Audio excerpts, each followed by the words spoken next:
Hi, Anissa Coy here with Firehouse Education, and I'm here with this week's video Ask Anissa column. I want to thank you so much for watching the videos. I do appreciate you spending your time with us, and I hope that you find them valuable. Please don't forget that these videos are for you.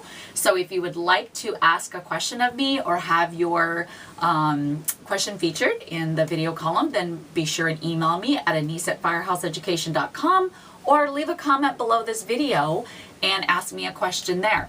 Also leave a comment about the videos as you're watching them. It's always greatly appreciated. I just want to make sure that I am giving you value for spending your time with me. So on that note, we're going to talk about this week's video, or question rather.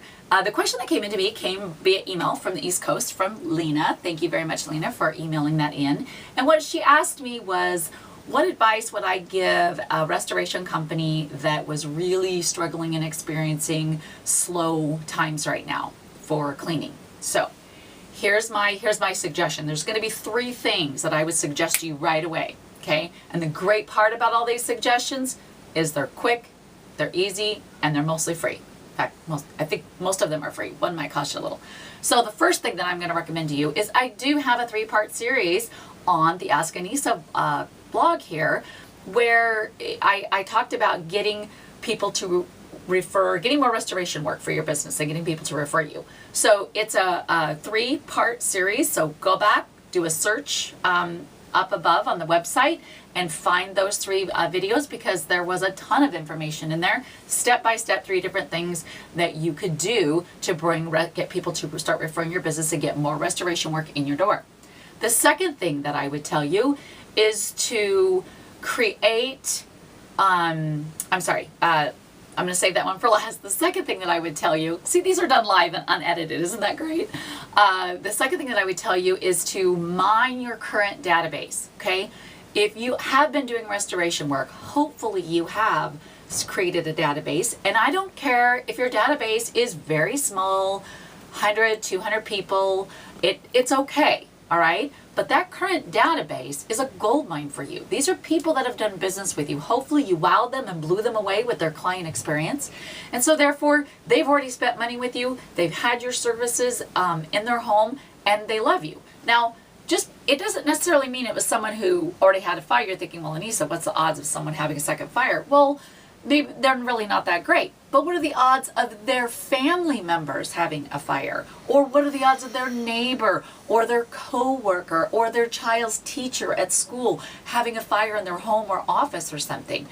Much bigger. So what you need to do is that database that you have, you need to be in contact with them. You need to mine, it's what we call low-lying fruit, okay? So you need to be in contact with them. Be sure and remind them that you do this kind of work. Thank them for having used your services. Be sure that you have them on your monthly newsletter list, which hopefully you're doing a monthly newsletter. That's a great way to get clients in the door as well. Be sure that you have some constant communication with them that you're doing on a regular basis via Facebook, YouTube, whatever it may be, so that you are keeping that relationship between you and them very good, okay? These people are a wealth of influence for you that you need to take advantage of, okay? Now, the third thing that I'm going to tell you is I'm going to tell you to do what you can to create. It doesn't have to be a lot. I don't want there to be overwhelm in this. To go out there and create 1 or 2 really good joint venture relationships with someone. Someone that has like-kind clients as you. Someone that could refer clients to you. It could be another business owner. It could be a local group that you're associated with. It could be a lot of different areas that you can find these joint venture partners, that we call them JVs, and get a couple of those relationships going really well, okay? And really think about the clients that person has that you want to create a joint venture relationship with. Are they your ideal client?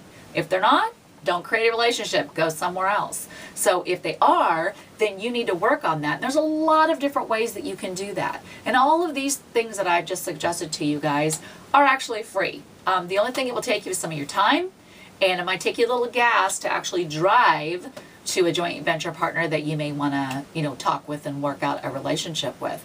So those are the 3 things that I would tell you to do right away. Go back and watch a 3-part series video on getting more restoration work sent to you. Mine your current database, pick that low-lying fruit, don't leave it laying there, or hanging there I should say, or let it fall on the ground for someone else to come by and pick up. And the third thing is to create valuable joint venture relationships with other people that are serving your ideal client database. Well, I hope you found this video helpful. Please let me know if you have any thoughts or ideas on the things that I just shared by commenting below. And as I said, don't forget to email me your questions at anisa@firehouseeducation.com, so maybe you will be featured on our next video column. Until then, I thank you for spending time with me, and I'll see you on the next video.